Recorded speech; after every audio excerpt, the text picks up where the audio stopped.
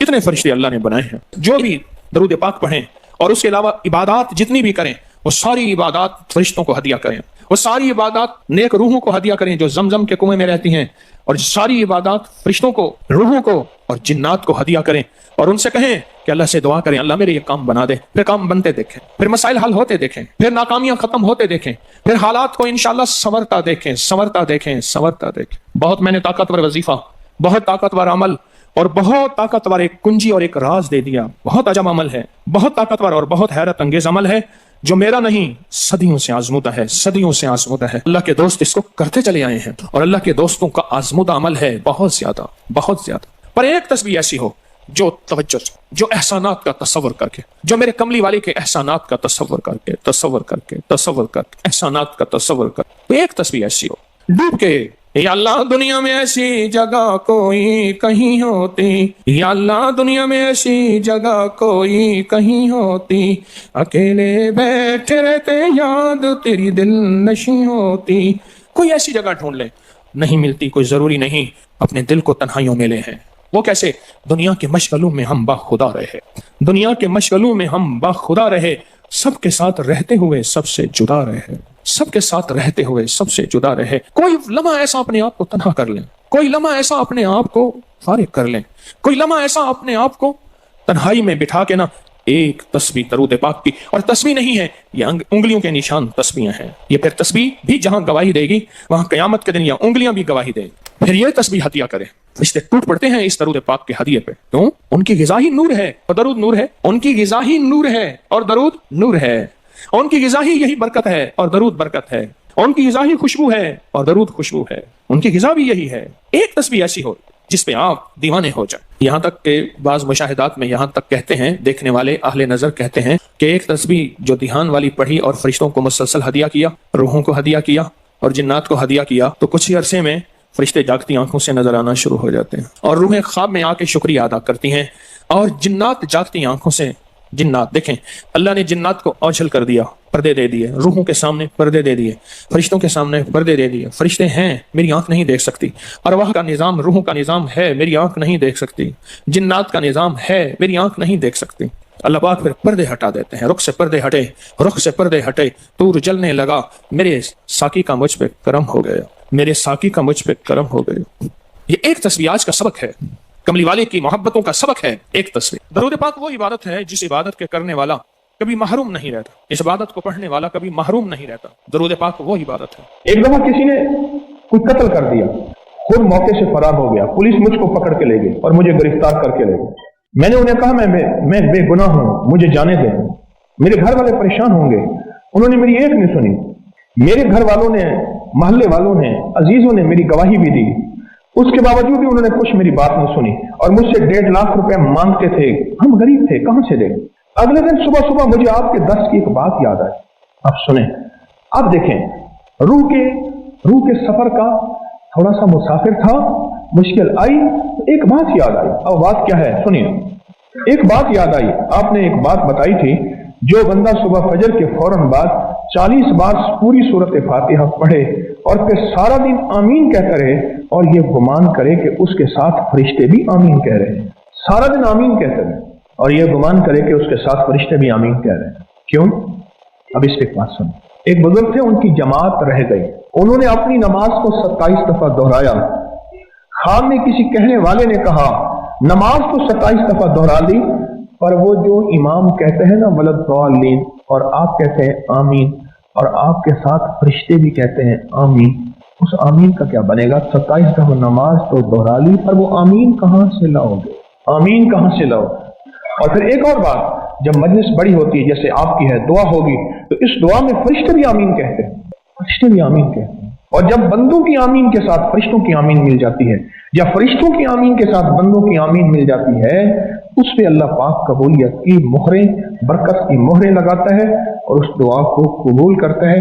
یہ وہ چیز جو میں نے عرض کی تھی، اس بندے کو یاد آئی، اس بندے کو وہ چیز یاد آئی، کہنے لگے مجھے حوالات میں 8 دن گزر گئے، میں ایک چیز کہنا بھول گیا تھا،